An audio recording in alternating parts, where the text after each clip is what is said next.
해법을 찾는 토론 이슈앤 직설 시작합니다. 고물가 상황 속에서 오르지 않은 게 없지만 특히 밥상 물가가 비상입니다. 이른 무더위에 장마까지 겹치면서 우리가 흔히 먹는 무, 배추, 오이와 같은 채소 가격이 급등했는데요. 장 보는 게 무섭다라는 말이 절로 나오는 상황입니다. 특히 올해는 평년보다 추석이 일찍 찾아오면서 서민들의 근심도 커지고 있는데요. 이번 고물가 상황에서는 대외적인 요인이 크게 작용했다곤 하지만 그럼에도 정부의 실효성 있는 대책이 절실합니다.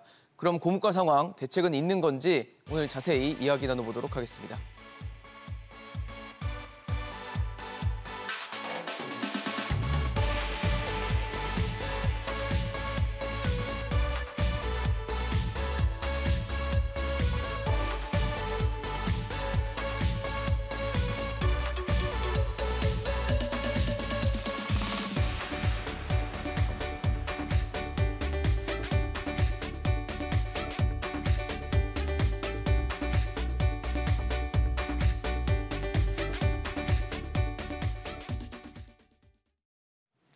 네, 오늘 함께해 주실 세 분 소개하겠습니다. 서울시립대학교 경제학부 성한경 교수, 이화여대 경제학과 석병훈 교수, 한국투자증권 김예인 연구원 나오셨습니다. 어서 오십시오. 안녕하세요. 네, 이미 지표로도 6월과 7월 소비자 물가가 1998년 외환위기 이후 처음으로 6%대 2달 연속 기록하면서 물가 상황이 심상치 않다라는 소식은 정말 많이 들으시고 계실 겁니다. 근데 이런 상황에서 채소값이 급등하면서 밥상 물가가 들썩이니까 가계의 걱정도 커지고 있는데요. 일단 정부가 비축해놨던 배추 6,000톤, 또 무 2,000톤을 공급하면서 일정 부분 공급에서의 좀 해소를 해보겠다라고 하고 있습니다. 근데 사실 올해 같은 경우는 특히 추석이 한 달 앞으로 다가왔고 이제 예년보다 더 빠른 이른 추석이기 때문에 어떻게 보면 추석을 준비하는 이런 심리에도 더 부정적인 영향을 끼치고 있는데 송 교수님 어떠세요? 지금 일단 정부의 대응은 잘 되고 있는 걸까요? 예, 지금 7월 소비자 물가가 이제 농산물 물가 상승률이 8.5% 정도로 나타났고요. 말씀하신 것처럼 배추 가격이나 상추라든지 시금치, 오이 이런 것들이 거의 70% 이상 작년에 비해서 올랐습니다. 네, 그러게요. 그래서 그런 상황을 생각하면 이게 계절적 요인도 있긴 하겠습니다만 말씀하신 것처럼 대외적 요인도 좀 있는 것 같고 아무래도 전반적으로 생산 단가 증가에 따른 어떤 공급량이 줄어든 부분이 크지 않을까 생각을 하고 있습니다. 그래서 정부에서 추석을 대비해서 배추나 비축 물량도 풀고 비축을 하고 그다음에 또 재배 면적을 늘리는 형태로 해서 배추나 그런 방안도 하고 있는데 이 농수산물 시장의 특징을 생각한다 그러면은 정부의 비축분 공급은 사실은 시간이 조금 걸리긴 하지만은 굉장히 유효한 정책이라고 생각을 합니다. 효과는 있을 것 같은데 조금 걱정스러운 것은 이 정부가 비축 물량을 푸는 시기와 다음에 농민들이 이제 시기를 맞춰서 공급을 늘리는 시기가 잘못해서 겹쳐버리면은 농민들 입장에서는 굉장히 재앙적인 상황이 발생합니다. 피해를 볼 수 있는 거네요. 그렇죠. 생산 단가는 비싸기 때문에 사실 비싼 가격을 받아야 되는데 또 시장 가격은 낮아지는 결과가 나올 수 있으니까 이런 타이밍 조절하는 게 사실은 굉장히 중요할 것 같고요.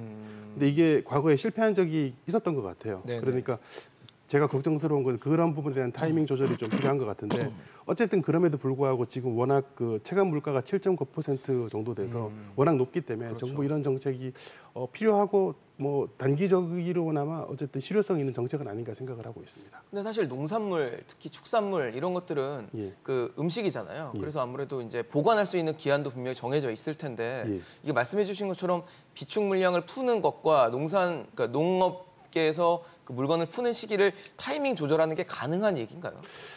아무래도 정부는 조절할 수 있을 것 같은데요. 농민들은 이게 재배 기간이 있기 때문에 아주 맞추기는 꼭 힘든 순간도 있고 또 시장에 풀리는 이런 시기 이런 거 조절을 해야 될 부분도 있고 또 농산물이란 것이 이게 워낙 날씨와 같은 통제 못하는 변수 영향을 받으니까 사실 쉬운 부분은 아닌 것 같습니다. 석 교수님은 어떻게 보세요? 지금 정부의 대응에 대해서는?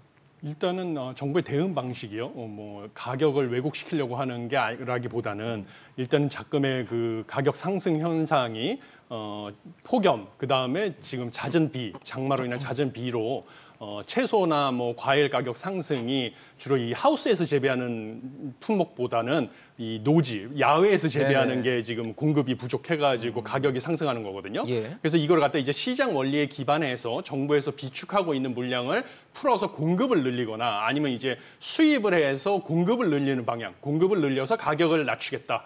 이건 이제 시장 원리에 기반한 정책이라는 점에서는 저는 아주 긍정적인 방향이다라고 평가를 하고 있습니다. 그런데 이제 문제는 뭐냐면 이제 추석에 물가를 잡겠다고 내놓은 대책인데요. 네네. 추석이 이제 9월 이제 중순이기 중순이에요. 때문에 얼마 남지 않았죠. 맞아요. 특히 뭐 이제 감자 같은 경우 뭐 이제 재배를 이제 조정하겠다, 배추나 뭐 이런 거. 근데 그런 거를 이제 재배를 시작해서 재배를 하게 되려면 9월 말쯤에나 이제 재배가 가능해서 출하가 가능하거든요. 추석이 지나네요. 네, 그 추석이 지난 타이밍이기 때문에 문제가 되고 그다음에 이제 배추랑 무 같은 경우는 봄에 이제 사서 비축을 해놓은 거다 보니까 네네. 시장에 내다 팔기에는 이제 품질이 약간 떨어진 우려가 있답니다.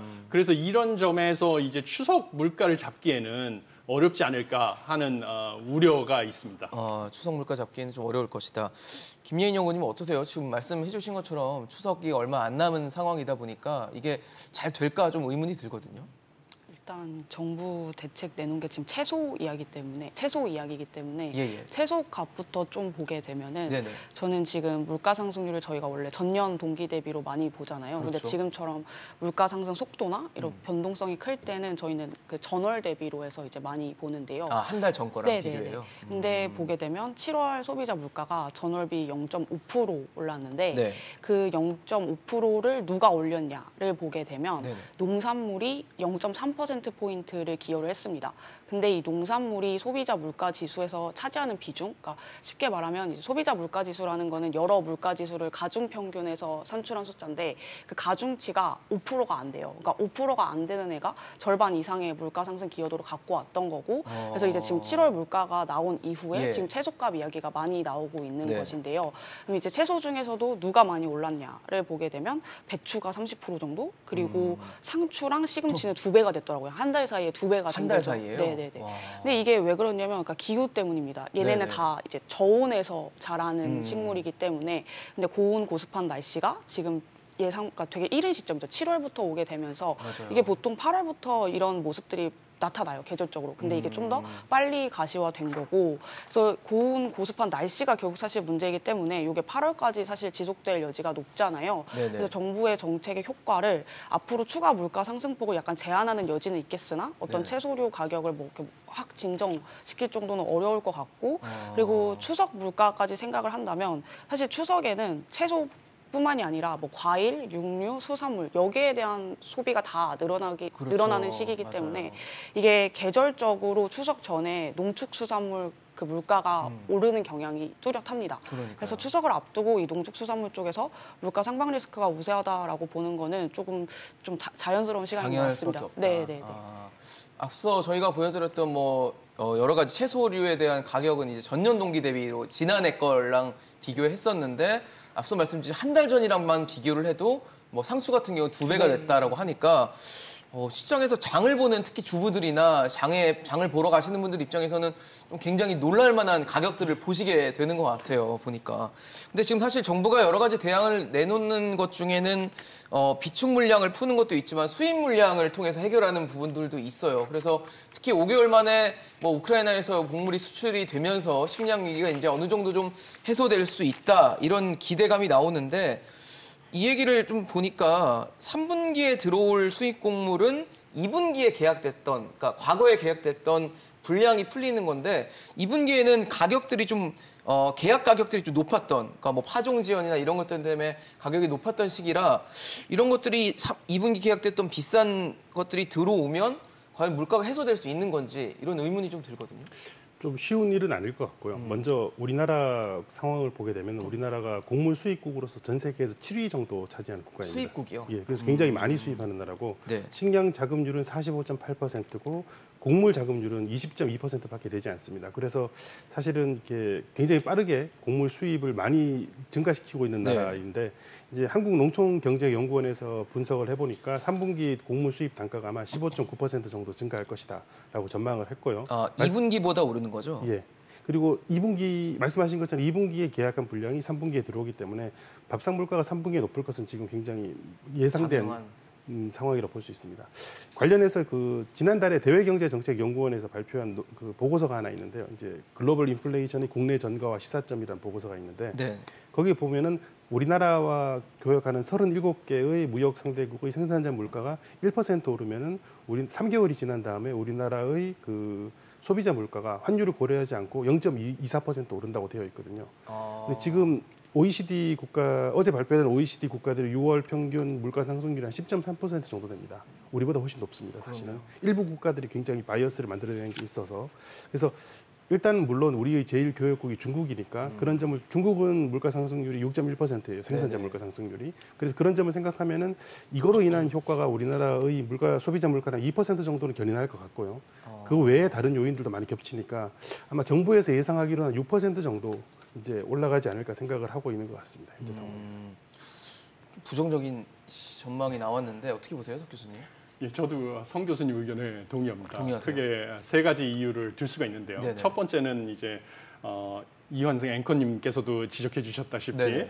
이제 수입 곡물가 상승 3분기에 특히 그게 첫 번째 이유입니다. 이제 3분기에 들어오는 것의 경우에는 이미 그 수입 곡물 가격이 국제 곡물 가격이 비쌌던 2분기에 계약됐던 분량이 3분기에 들어오기 때문에 최근에 그 곡물 가격, 국제 곡물 가격 하락의 효과를 국내 소비자분들께서 체감하실 수가 없고요. 그래서 4분기부터나 이제 곡물가 하락의 효과가 체감이 될 거고요. 네네. 근데 문제는 이 곡물가라는 것이 왜 중요하냐면 이게 이제 가축들의 사료로도 사용이 됩니다. 그러니까 이게 이제 축산물 가격하고도 연관이 돼 있기 때문에 중요한 것인데요. 문제는 아무튼 3분기에 들어오는 수입 곡물가는 사료용, 식용 모두 다 이제 비싼 2분기 가격이 네네. 적용이 돼서 3분기에 수입 곡물가 가격이 하락 효과를 체감할 수는 없고요. 네네. 두 번째 이유는 이제 또 이제 첫 번째 질문과도 관련이 있는데 네. 폭염으로 인한 농축수산물 가격 상승이 지속될 것이다. 그래서 최근에 그 민간 연구원의 발표에 따르면 올해 그 폭염 일수가 이미 7월 달을 기준으로 봤을 때도 평년 수준보다 이미 길 것으로 예상이 되기 때문에 폭염이 길게 되면 역시 그 노지에서 재배하는 과일이나 그 채소 같은 경우는 이제 수확량이 줄어들 거고요. 그렇겠죠. 그다음에 가축 같은 경우도 이제 폐사할 가능성이 커지죠. 그러니까 당연히 축산물 가격도 상승할 우려가 예상이 되고요. 그다음에 마지막은 이제 외식 물가 상승입니다. 그래서 우리가 이미 저희가 그 소비자 물가지수 발표 때도 네네. 통계청 발표에서도 알겠지만 그 외식 물가가 8.4% 7월에 전년 동월 대비 뛰었는데 이게 92년 10월 이후 29년 9개월 만에 최대폭으로 상승한 것이죠. 그런데 이 여러 가지 이유가 있는데 가장 중요한 것은 이제 국제 곡물 가격, 농축산물 가격 상승이 누적돼서 네. 재료비가 상승이 됐고요. 그다음에 사회적 거리 두기가 해제돼서 그다음에 여름 휴가철과 맞아서 이제 외식에 대한 수요가 몰린 탓이었죠. 그런데 이제 그런 게 없어진 게 아니기 때문에요. 3분기에도 역시 외식 물가 상승세는 지속될 것으로 보입니다. 그러다 보니까 역시 3분기에 밥상 물가 체감 효과를 소비자분들께서 체감하시기에는 어렵다 이렇게 보고 있습니다. 영호님도 같은 의견이신가요? 되게 다 부정적이시거든요. 지금 뭐 저도. 축산물 가격도 오를 것 같고 외식 물가도 오르고 이거 집에서 뭘 해 먹자니 이것도 비싸고 나가서 먹자니 이것도 비싼 이런 상황이 될 것 같은데 어떻게 보세요? 그러니까 교수님들 의견에 완전 동의하는데. 완전 동의하세요? 네. 이게 곡물 가격 당연히 이게 수입의 저희가 수입을 선물 가격으로 하다 보니까 국제 현물 가격, 현물 곡물 가격이 국내 소비자 곡물 가격으로 연결이 되는 데는 시차가 있고 이 시차가 그러니까 한 분기 정도인 것 같아요. 그래요? 근데 지금 현물 곡물 가격을 보게 되면 5월부터는 좀 상승세를 멈췄고 6월부터는 상당히 빠르게 하락하고 있습니다. 이게 상당히 빨리 하락할 수 있었던 거는 이게 에너지랑 좀 비교해서 생각을 해보면 좋을 것 같은데 원유에 대해서는 서방 국가들이 굉장히 강하게 러시아 원유에 대해서는 제재를 했는데요. 그렇죠. 사실상 러시아산 그 농산물 같은 경우는 대부분 저소득층 국가들로 수출을 하다 보니까 여기에는 제한이 없었습니다. 서방 국가들의 제재가 없었고 그러다 보니까 애초에 이 러우 전쟁 이후에 농산물 시장의 수급 불균형이 뭐 에너지 시장만큼 크지는 않았던 상황이었고요. 그리고 이제 작황이 잘 되다 보니까 6월부터 좀 빠르게 하락했고 그리고 또 이제 러우 전쟁이 터지니까 그때 많은 국가들이 뭔가 수출 제한 조치를 걸었잖아요. 그런 제한 조치들도 6월부터 다 되돌림이 되면서 네네. 6월부터는 빨리 하락했고 이런 게 이제 한 분기 정도 시차를 두고 국내 곡물가에 영향을 준다면 이제 4분기부터는 그 곡물가 딴에는 분명히 영향이 있을 거라고 생각해요. 근데 이제 중요한 거는 우리가 곡물을 그대로 수요를 소비자들이 하기도 하지만 사실 대부분은 다 가공식품 그렇죠. 뭔가를 거치죠. 가공식품인데 가공식품 가격의 하방 경직성이 굉장히 높습니다. 그래서 곡물 가격이 떨어진다라고 해서 가공식품 가격이 뭔가 단기간 내에 하락할 거라고 기대하기는 어려운 것 같고요. 그리고 아까 교수님이 말씀해 주셨던 것처럼 외식 물가가 지금 작년 하반기부터 상승 속도가 굉장히 가파른데요. 네네. 평년 대비해서. 근데 이게 그러니까 올해는 좀 지속될 여지가 큰 것 같아요. 그 외식 물가라는 네. 게 그 서비스 공급자 물가가 이제 선행 지표라는 게 있어서 어느 정도 좀 추정이 가능한데 네네. 이것도 지금 아직 하락할 여지가 보이지 않아서 전체적인 그러니까 밥상 물가 소비자들이 계속 높다라는 느낌은 뭐 계속 될 것 같습니다. 연내에는 그렇네요. 적어도. 네. 네, 집에서 밥 먹는 것도 비싸고 나가서 먹는 것도 비싸다는 어떻게 보면 같이 의견이 좀 모이는 상황인데 외식하면 사실 어떻게 보면 자영업자 소상공인과 연결될 수밖에 없는 지점이 될 것 같아요. 근데 이렇게 원재료 가격이 오르고 뭐 곡물 가격 오르고 채소 가격 오르면 자영업자들이 가격을 올릴 수밖에 없죠. 뭘 사서 만들기까지 비용이 많이 드니까 팔 때도 가격을 올릴 수밖에 없는데 또 소비자 입장에서 보면 뭐 요즘에 이자도 많이 나가고 물가 비싸고 이러니까 이 외식이 줄어들 수도 있을 거 아니에요. 그러면 이제 자영업자 입장에서는 폐업을 고려하거나 이런 어떤 영업이 잘 안 되는, 영업이 부진한 상황으로 또 몰릴 수밖에 없는 상황이 될 수도 있을 것 같은데 정부는 이 부분에 대해서 좀 대응을 하고 있는 건가요, 지금? 예, 정부는 식자재 관련 세금을 좀 조정을 해가지고 이제 네네. 원가 부담을 좀 줄여주려고 노력을 하고 있는 것 같습니다. 그래서 네네. 뭐 육류라든지 커피, 원두이는 7개 품목에 대해서 할당 관세를 적용해서 0%로 이제 관세를 만들어주는 효과가 있는데요.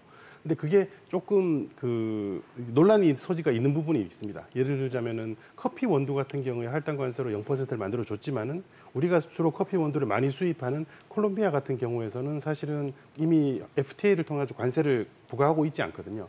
그런 측면에서 보면은 효과가 없다라는 얘기도 있긴 한데, 근데 더 중요한 것은 사실은 우리가 많은 FTA를 할 때 제조업 분야는 우리가 많이 개방을 했지만 농수산품 쪽은 개방을 별로 안 했습니다. 그러니까 여전히 높은 관세율을 유지하고 있어요. 그래서 우리가 할당 관세를 좀 적용한다 그러면은 실효성이 없다고 보기는 힘들고 어느 정도 효과는 있을 것 같습니다. 그런데 이게 과연 그 자영업자들한테 큰 부담을 많이 줄여줄 수 있느냐에 대해서는 네. 조금 저는 이제 회의적인 부분이 그러세요. 있는데요. 왜냐하면은 이게 그냥 자영업자 부담이 늘어나는 게 지금 당장은 이런 뭐 원재료 가격이 올라가는 거지만은 네네. 아마 지금부터 굉장히 강하게 다가오고 있는 부분이 인건비 상승입니다. 요즘은 그렇죠. 이게 자영업자들이 이제 영업 시간을 길게 가져갈 수 없다 그러더라고요. 네네. 왜냐하면은 이제 사람들 고용해서 쓰는 게 워낙 비싸고 실제로 인력난이 발생하고 있는 상황이기 때문에 그래서 저는 오히려 폐업이 더 강화되고 있지 않느냐고 보고 있고 정부에서 이런 이제 여러 가지 정책들을 하고 있는데 네네. 제가 생각하기 이런 마이크로한 정책들을 통해서 정부가 할 수 있는 것은 효과가 없지는 않지만은 제한적인 효과가 있다고 볼 수 있고 또 과연 정부가 이렇게 시장에 개입하는 게 늘 좋은지는 잘 모르겠습니다. 네네. 그래서 제가 여전히 생각하는 것은 좀 다른 얘기지만은 네네. 이게 한미 통화 수합 같은 것을 좀 빨리 저는 정부에서 적극적으로 추진을 했으면 좋겠다는 생각을 좀 합니다. 왜냐하면은 이게 별거 아닌 것 같아 보여도 네. 이게 뭐 어차피 원재료 가격이 상승해서 올라가는 것은 어쩔 수 없는 부분이지만은 최소한 환율 효과 정도를 어느 정도 이렇게 통제할 수 있는 수단이 되거든요. 물론 그거에 대한 여러 가지 부정적인 의견도 있지만은 네네. 저는 그 부정적 의견에 별로 동의하고 싶지는 않고요. 어쨌든 환율 통제를 좀 할 수 있는, 그러니까 예. 통제라기보다는 뭔가 우리가 지나치게 높아지지 않을 수 있는 그렇죠. 방안들을 고민을 좀 해봐야 된다는 안정화시킬 말씀이죠. 수 있는 방안을 네. 하면은 그거는 정말 정부가 할 수 있는 역할이니까요. 그래서 그런 식의 좀 조정을 하는 게 저는 장기적으로 필요하다. 좀 필요하다 생각하고 있습니다. 사실 앞서 저희가 잠깐 뭐 보여드리기도 했지만 자영업자들이 굉장히 지금 이 상황에도 힘든 상황을 겪고 있다라고 볼 수 있는 뭐 호소문 좀 보여드리려고 하는데 앞서 잠깐 뭐 보신 분들 계실 것 같아요.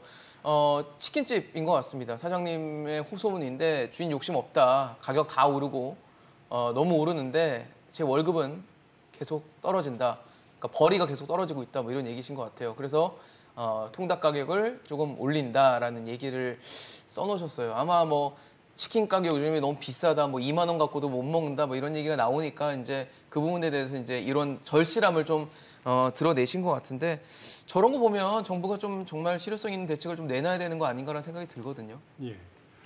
예, 저도 동의합니다. 네. 예, 저 같은 경우도 커피, 뭐 치킨 이런 거 많이 좋아하는데요. 네네. 근데 뭐 저도 월급은 안 오르고, 네. 예, 커피 가격, 뭐 치킨 다 가격 많이 오르죠. 올라서 네. 예, 커피 같은 경우도 뭐 요즘에 카페에서 사 먹기가 겁이 나고, 그래서 뭐 편의점에서 1+1 행사가 있는 상품을 찾아서 먹게 되고, 뭐 이런 맞아요. 상황입니다. 네. 예, 그래서 정부에서 뭐 최근에 여러 가지 뭐 재료비를 낮추기 위한 정책을 내세우고 뭐 이러는데 뭐 여러 가지 이유로 작금에 심지어 최저임금 인상 뭐 이런 걸로 동네에서 뭐 카페나 음식점에 가더라도 서버 대신에 뭐 로봇이 와서 서빙을 아, 하거나 맞아요. 무인으로. 뭐 주유소 같은 경우들도 다 이제 셀프로 주유소로 하거나. 다 바뀌고 맞아요. 뭐 이런 거를 직접 몸소 체감을 하고 있는 상황입니다. 그런데 아까 그 성 교수님께서도 한 것처럼 뭐 할당 관세를 통해서 뭐 생두 가격을 낮추겠다는 시도 뭐 이런 게 사실 실효성이 없는 실정입니다. 뭐 얼마 전에도 뭐 할당 관세를 통해서 뭐 수입 돼지고기, 소고기 가격 낮추겠다고 맞아요. 했지만 아직까지 지금 효과가 없는 상황이고요. 소비자들이 체감하는 그런 효과가 없는 상황이기 때문에 그런 거보다는 제 생각은 일단은 뭐 정부 정책도 중요하지만 결국은 이제 시장의 원리를 거스를 수 없다는 게 제가 경제학자로서 기본적인 소신이다 보니까 일단 가장 중요한 것은 이제 자영업자분들에게만 이제 희생을 강요할 수가 없기 때문에 네네. 재료비, 인건비 상승을 했으면 자영업자분들께서도 결국은 본인이 손실을 보면서 사업을 운영할 수는 없기 때문에 가격을 올리실 수밖에 없는 것입니다. 맞아요. 가격을 올리실 수밖에 없고요. 물론 이제 가장 중요한 건 뭐냐면 이제 그동안에 그 코로나 방역에 협조를 한 덕분에 한 것 때문에 뭐 아이템도 좋고 서비스도 좋고 제품도 좋음에도 불구하고 지금 단기적으로 유동성 위기에 처하신 분들의 경우에는 정부에서 그런 분들을 선별해서 이제 자금 지원을 하는 것은 불가피합니다. 그렇지만 그게 아니라 뭐 경쟁력이 떨어진 분들 네. 그런 분들에게까지 이제 밑빠진 독에 물 붓기식으로 지원을 한다든지 아니면 뭔가 그 자영업자분들을 위해서 뭐 정부에서 소비 쿠폰을 뿌린다든지 네. 뭐 이런 정책 같은 경우는 지금 코로나도 확산되고 그다음에 이제 수요 억제를 통해서 물가를 잡겠다고 하는 한국은행의 기준금리 인상 정책과도 정면으로 배치되는 정책이거든요. 네네. 그래서 이런 정책 같은 경우는 저는 권유하지 않고요. 저 같은 경우는 지금 자영업자분들 같은 경우는 사업에 지금 수지 타산이 안 맞아서 사업을 접고 싶은 경우에도 폐업을 하는데도 비용이 듭니다. 그럼요. 그렇죠. 네. 예, 인테리어 철거 비용 이런 거 원상복구를 해야 맞아요. 되는데 폐업에도 비용이 들기 때문에 폐업을 못하고 그냥 막 손해를 보시면서도 운영하시는 분들이 있으니까 차라리 그런 분들에게 폐업 비용을 지원하는 정책. 그래서 이 업종이 아이템이 아닌 것 같다.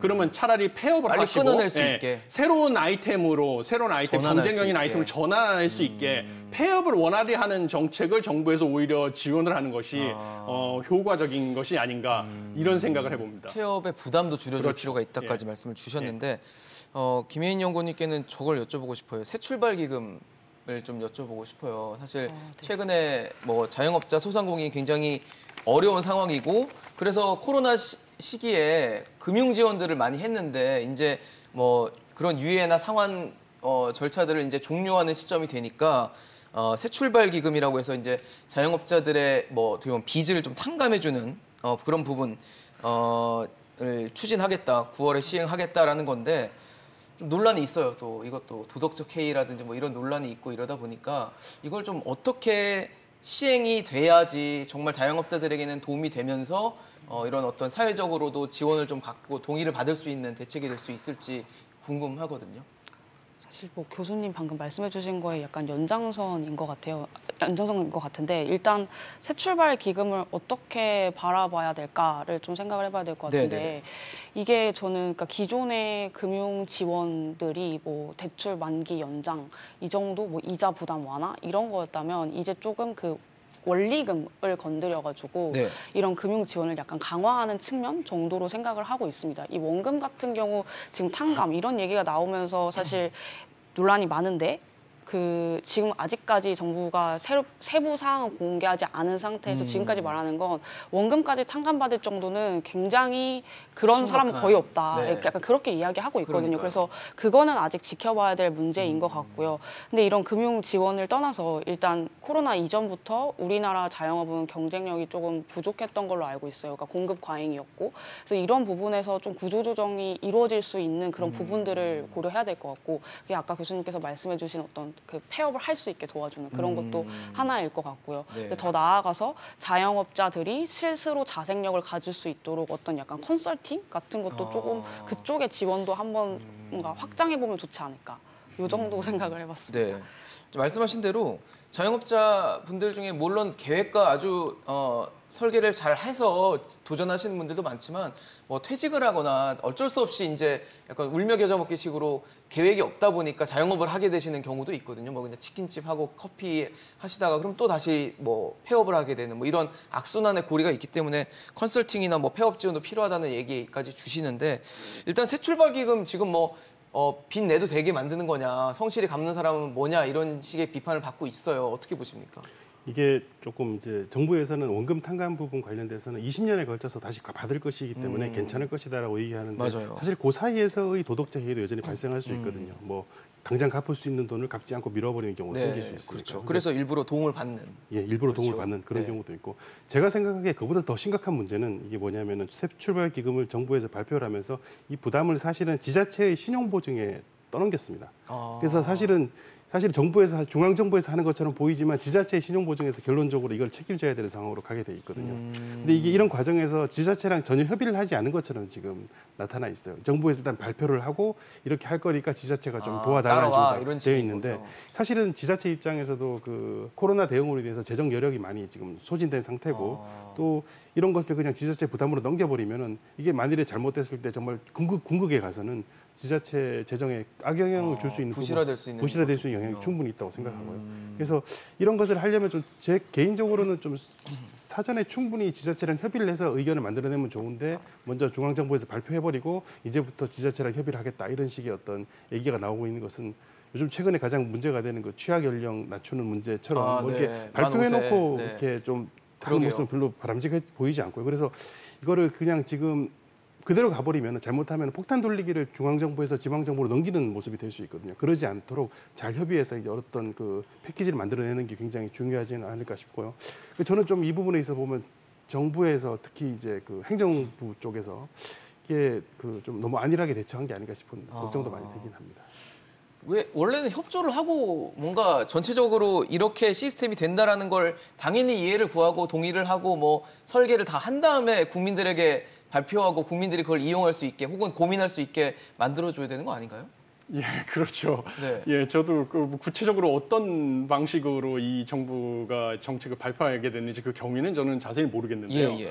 이 정책의 지금 가장 큰 문제점은 원금 탕감을 60에서 90%의 매우 높은 수준으로 해주겠다고 하는데 문제가 됩니다. 이게 일종의 지금 새 출발 기금이라는 게 배드뱅크인데요. 지금 현재 이 시스템이 어떻게 돼 있냐면 소상공인이 이제 연체 일수가 뭐 10일이 초과가 되게 되면 이 대출을 현재 지역 그 신용보증기금에서 보증서를 담보로 대출을 받은 건데요. 이 신용보증기금에서 대신 변제를 해주고요. 금융기관에. 네. 신용보증기금이 나중에 이 소상공인한테 대위 면제를 받을 이 구상채권이 있습니다. 이 채권을 갖다가 새출발기금에서 이제 소위 말하는 이 나쁜 부실화된 채권을 갖다가 사주는 거죠. 사줄 때 이 새출발기금 이미 60%에서 90% 원금 탕감을 약속을 했기 때문에 네네네. 이 신용 지역 신보가 가지고 있는 이 부실화된 채권의 값을 제대로 쳐줄 리가 만무합니다. 그렇네요. 그렇죠. 그러니까 이거는 결국은 지역 신보의 손실로 들어가는 부분이고요. 이러기 때문에 지자체에서 반발하는 것이죠.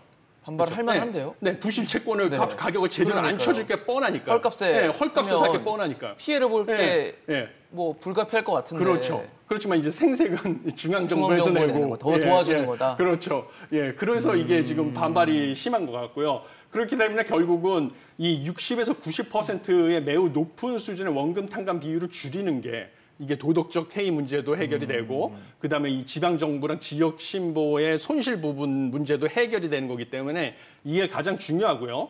그다음에 두 번째로는 이제 이 혜택을 보게 되는 자영업자와 소상공인 선별이 아주 어떤 식으로 선별을 할 것이냐.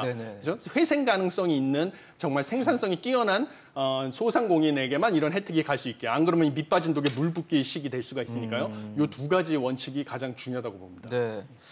구멍이 많은 것 같아요. 보니까 이거 어떻게 해결을 할지 좀 지켜보도록 하고요. 사실 최근에 논란이 되는 것 중에 하나가 뭐 대출 이자 이런 걱정 많죠. 예, 시중은행 4대 시중은행 기준으로만 봐도 지난 3년간 임원들에게 1,000억 원에 달하는 1,000억 원이 넘는 성과급을 지급했다는 보도가 나오면서 정말 인터넷이 들끓었습니다. 네, 들끓었는데 어떻게 보세요, 이거는? 사실 기업이 뭐 어떻게 보면 실적이 좋고 그거에 따라서 성과급을 지급했다라고 보는 시선도 있긴 한데 이거 사실 대출 이자 다 가져가서 그걸 번 돈으로 뭐 성과급 준 거 아니냐 이런 비판의 목소리도 있거든요. 예, 뭐 기업 말씀하신 것처럼 기업이 실적이 좋아서 성과급을 많이 받는 거를 우리가 비난할 수는 없는 것 같은데요. 과연 그 좋은 성과가 기업의 정당한 노력에서 왔는지 아니면은 시장의 규제나 아니면 구조에 의해서 결정이 된 건지 좀 봐야 될 것 같습니다. 예. 이제 뭐 한국은행이 금리를 올리니까 대출 금리가 올라가는 건 당연한데 네. 대출 금리가 올라가면서 이제 은행들이 큰 이익을 본다는 건 사실은 뭔가 분명히 시장이 경쟁적으로 작동하고 있지 않다는 얘기거든요. 그러니까 대출 금리를 과도하게 올린다는 얘기인데 사실 이렇게 하지 않고 좀 은행끼리 경쟁하도록 만들게 하기 위해서 인터넷 은행도 정부에서 이제 허가를 해줬고 그런 조치를 했음에도 불구하고 물론 인터넷 은행이 들어오면서 은행 서비스가 많이 개선이 되긴 했죠. 그럼에도 불구하고 아직까지는 대출 시장에서의 금리를 경쟁적으로 낮추는 수준까지는 안 되는 것 같고요. 이거를 뭐 금감 원장님이 이제 뭐 크게 뭐 이자 장사한다. 이자 장사한다는 네. 얘기를 해서 해결될 수 있는 문제는 아닌 것 같고 좀 저는 시장 구조를 좀 경쟁적으로 바꾸는 노력이 필요한데 이게 사실은 굉장히 어렵습니다. 어려운 그러니까요. 상황인데 뭐 이게 제가 그냥 개인적으로 생각해 한 가지 힌트를 생각해 보면은 과거에 그 노벨 경제학상을 받은 버논 스미스라는 분이 계십니다. 그분이 이제 실험 경제와 관련된 걸로 노벨 경제학상을 받으셨는데 네. 과거에 그분이 했던 실험에서 보면 이렇게 경쟁적이지 않은 구조를 가진 상황에서도 만일에 그 충분히 시장에 대한 정보를 제공하고 그리고 그 금리에 대한 유연성을 어느 정도 유지한다 그러면 금리를 좀 자유롭게 움직일 수 있게 어떻게 그 유연성이 유지된다 그러면 어느 정도 시장이 경쟁적으로 갈 수 있다는 얘기를 보여준 적이 있었거든요. 물론 그것은 모형에 의한 것이고 좀 다르긴 하지만은 그래서 관련되는 좀 시장 정보를 좀 많이 주고 기업들이 경쟁할 수 있는 즉 은행들이 경쟁할 수 있는 대출 금리를 가지고 경쟁할 수 있는 상황을 만들어내는 어떤 정부의 추가적인 노력이 좀 필요하지 않을까 생각합니다. 은행은 싫어하지 않을까요? 뭔가 은행은 예, 기업 기밀을 알려줘야 된다, 뭐 대출 산정 체계를 보여줘야 되는 이런 것들에 대해서. 뭐 그런 것까지는 할 필요 없고 이제 예. 은행들 입장에서는 이제 금리가 변할 때 어느 정도 변하고 있다 이런 거에 있어서 정부에서 추이 정도나 이런 것을 빠르게 업데이트 시켜주는 것도 있고요. 그리고 뭐 당연히 이 과정을 은행은 싫어하겠지만은 뭐 은행이 과도한 이익을 보는 걸 이제 막으려는 부분이니까 은행이 싫어하더라도 좀 이런 정보 공개라든지 아니면은 가격 유연한 조정 이런 거는 필요하다고 생각합니다. 석 교수님은 어떠십니까? 이 상황에 대해서. 예, 저는 역시 경제학자다 보니까 시장의 원리를 중시하는데요. 일단은 금융기관이 우리나라 같은 경우 이제 금융기관의 공적 역할을 상당히 강조합니다. 그래서 지금 금융기관이 엄청나게 그 성과를 지금 영업이익을 내고 네. 지금 모든 분들이 어려운 경제 주체들이 어려운 상황에서 그 호실적을 바탕으로 임직원들에게 보너스 지급하고 이러는 거에 대해서 많은 분들이 지금 분개하시고 이런 상황인데요. 네. 우리나라에서 그 국가에서 금융기관이 공적 역할을 요구하는 데 가장 중요한 요인은 뭐냐면 금융기관이 어려울 때마다 경제위기가 와서 금융기관이 어려울 때마다 국민 세금을 이용해서 정부에서 대규모의 공적 자금을 금융기관에 투입을 해서 금융기관이 부도가 나는 것을 막아왔기 때문입니다. 그러니까 너네 어려울 때 우리가 국민 세금으로 공적 자금 투입해서 살려줬으니까 지금 너네 이제 실적 좋으니까 내놔라. 뭐 이런 식의 생각인 거죠.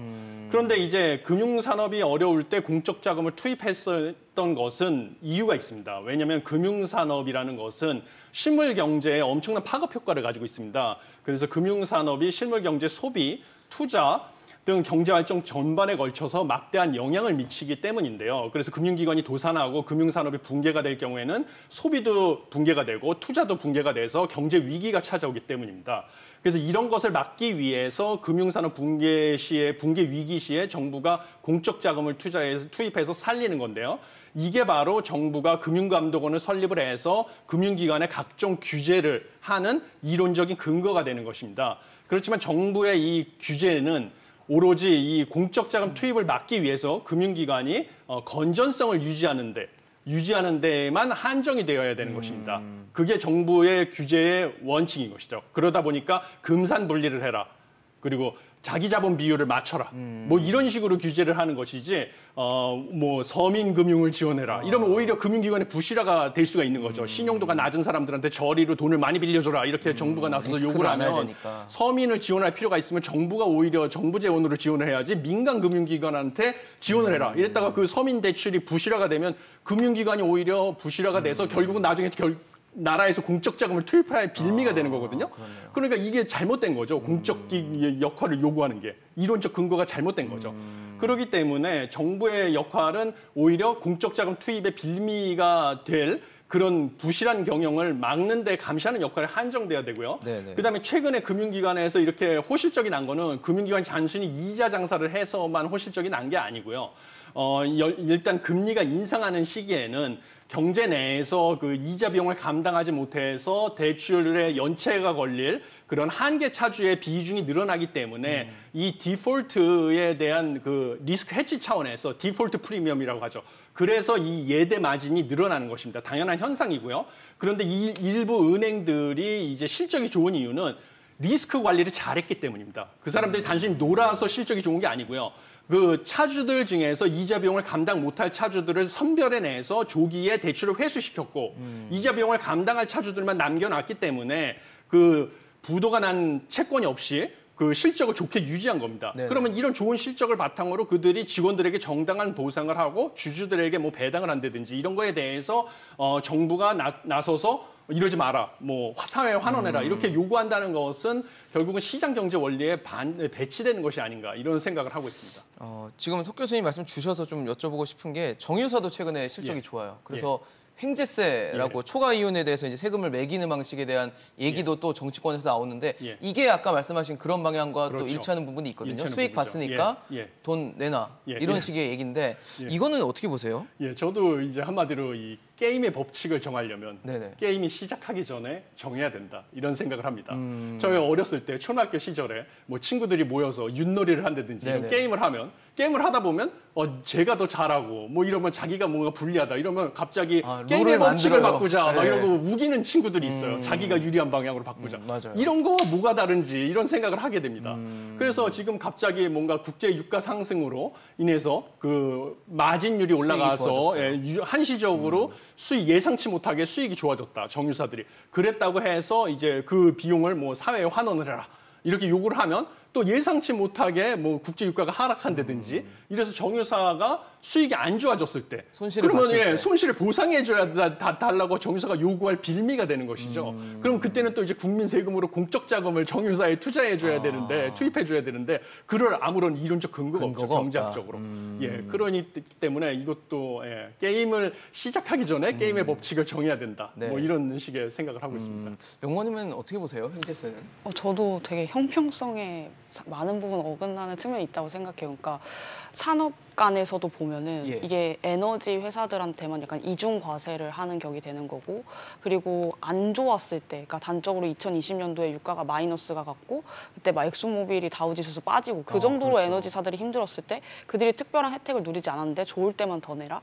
이거는 좀 맞지 않는다. 맞지 않은 것 같고 형평성과 어긋난다. 지금 이 횡재세 얘기가 사실 제일 활발하게 이루어지고 있는 게 영국인 것 같아요. 아무래도 유럽 지역들이 그 천연가스를 가까운 러시아에서 조달받다 보니까 그 에너지에 따른 충격이 가장 크기 때문에 이제 유럽 중심으로 이루어지고 있는데 영국도 보면 그러니까 이게 사실 물가 압력을 경제 주체들이 나눠가는 거기 때문에 여기에 대해서 사회적 합의가 되면 문제가 없을 수 있는데 영국에서조차 이 합의가 쉬워 보이지 않아 보이거든요. 그래요. 지금. 그래서 국내에서는 좀 더 그 현실화 가능성이 낮지 않을까 생각하고 있습니다.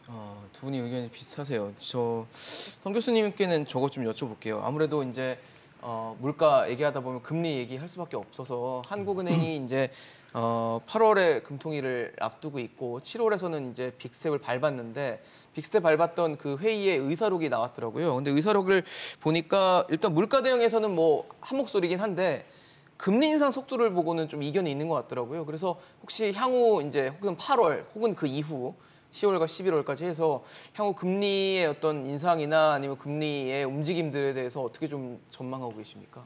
일단은 한국은행 총재님께서 지난번 금리 빅스텝을 하면서는 당분간은 하지 않을 것 같은 느낌으로 얘기를 하셨어요. 빅스텝을요? 과거에 앞으로는 안 하겠다는 식의 느낌을 하셨는데 그 지난 며칠 전에 말씀하실 때는 이제 물가 상승률이 과도하면은 빅스텝을 해야 되지 않겠냐라는 뉘앙스로 또 국회에서 말씀하신 것 같습니다. 지금 상황은 뭐 여러 가지 전망이 있겠습니다만 물가 상승률이 중요한 것 같고요. 근데 네네. 지금은 물가가 올라가고 있지만은 어느 정도는 물론 이제 계속 상승률이 높지 어느 정도는 약간 이제 천정을 치고 있는 느낌도 있긴 하거든요. 왜냐하면 이제 가장 문제가 되는 곡물 가격이나 석유 가격이 조금씩 안정세로 들어오고 있기 때문에 그래서 물론 그렇다고 물가 상승률이 낮은 건 아닙니다. 네네네. 굉장히 높은 상황이지만 여전히 높은데. 그래서 그게 과도하게 한 7% 정도를 간다면 아마 빅스텝을 하지 않을까 싶고요. 또 다시 그렇지 않고 6% 현재 수준에서 머물거나 아니면 유지를 할 수 있다 그러면 네네. 아마 빅스텝을 하는 것은 좀 주저할 것이고 아마 우리가 보통 말하는 베이비 스텝으로 아마 가지 않을까. 그 판단은 6%대가 정점이었다는 판단이 내려졌기 때문이겠네요. 예, 지금 상태를 정점으로 생각한다 그러면 이제 베이비 스텝으로 가는 거고 이게 정점이 아니고 다시 올라간다. 7%를 넘어서고 그럼 빅스텝 가능성도 빅스텝을 있다. 갈 가능성이 굉장히 높지 않을까 싶습니다. 어떠세요, 석 교수님은? 예, 저도 지금 상황에서는 이제 베이비 스텝으로 남은 3번의 금통위에서 네. 베이비 스텝으로 올려가지고 연말에 그 기준금리가 3.0%로 네. 가는 것이 유력하다고 생각을 하고 있습니다. 그래서 그 이유는 이제 예. 제가 요번에도 그 금통위 회의록에서도 그런 얘기가 나오는데요. 중립금리 또 얘기가 나오는데요. 이게 어려운 개념이지만 이제 통화 정책에 다들 관심이 많으시니까요. 맞아요. 더군다나 물가 상승에도 관심이 많으시니까 이 시청자분들 또 경제학에 또 조예가 깊으신 분들이 저희 방송을 보시니까요. 중립금리란 개념을 이제 다 이해를 하실 네. 수밖에 없습니다. 뭐 중립금리 여러분들 성장이나 물가를 지나치게 그렇죠. 자극하지 않는 자극하지 네. 않는 범위 내에서 네. 그러니까 잠재 성장률 수준을 회복할 수 있는 금리 수준이다. 네네. 인플레이션과 디플레이션 압력이 없는 그런 금리 수준이라고 이해하시고 있는데요. 네네. 그게 무엇이냐면 결국은 경제 내에서 재화 서비스의 수요와 공급을 일치시키는 수준의 금리 수준이다라고 생각을 하시면 됩니다. 그래서 왜냐하면 이 금리 수준과 어긋나면 재화 서비스의 수요가 공급보다 많게 되면 당연히 물가는 올라가는 것이고요. 그러니까 인플레이션이고 수요가 공급보다 낮게 되면 물가는 떨어지는 거죠. 디플레이션이 되는 거니까. 그러니까 결국은 중립금리라는 것은 경제 내에서 재화 서비스의 수요와 공급을 일치시키는 수준인데 네. 우리나라는 지금 물가 상승 때문에 고민이니까 결국은 이 중립금리보다 기준금리가 높아야 된다는 것이죠. 그래서 이번에 금통위 회의록에서도 보시면 중립금리보다 아직 낮다. 그러니까 금리를 더 올려야 된다. 막 이러는데 이제 중립금리 수준을 이번에 페드 같은 경우는 제롬 파웰 의장이 얘기를 했는데요. 우리나라는 아직까지 이제 한국은행에서는 언급이 네. 없는데 네. 민간 기관에서는 명목금리 기준으로 봤을 때 2.25에서 2.5라고 예측을 하는데 이번 금통위 회의 결과에 보면 현재 기준금리가 2.25인데 아직 중립금리 수준이 아니다라고 언급하신 부분이 나옵니다. 그런 걸로 봤을 때는 한 2.5가 아닌가 민간에서 예측하기에. 2.5 정도. 그러니까 2.5보다는 높게 가야 물가 하락의 효과를 볼 수 있다. 그러다 보니까 이제 베이비 스텝으로 3번 해서 연말에 한 3.0으로 유지를 해야지만 2.75에서 3.0까지는 가야만 물가 하락의 효과를 볼 수가 있고요. 0.5까지 가지 못하는 이유는 한국은행의 정책 목표인 우리나라는 이제 금융 안정과 물가 안정이 있습니다. 금융 안정 측면에서는 가계 대출 부실화 때문에 네. 금리를 0.5로 하기는 힘들 0.5로 하기는 힘들 것이다. 알겠습니다. 이렇게 생각하고 있습니다. 네, 물가 상황 심각한 가운데 과연 정부와 또 한국은행의 결정 어떻게 될지 지켜보도록 하겠습니다. 오늘 성한경 교수, 석병훈 교수, 김혜인 연구원과 함께했습니다. 이슈앤직스로 오늘 준비한 소식이 여기까지입니다. 지금까지 함께해 주신 여러분 고맙습니다.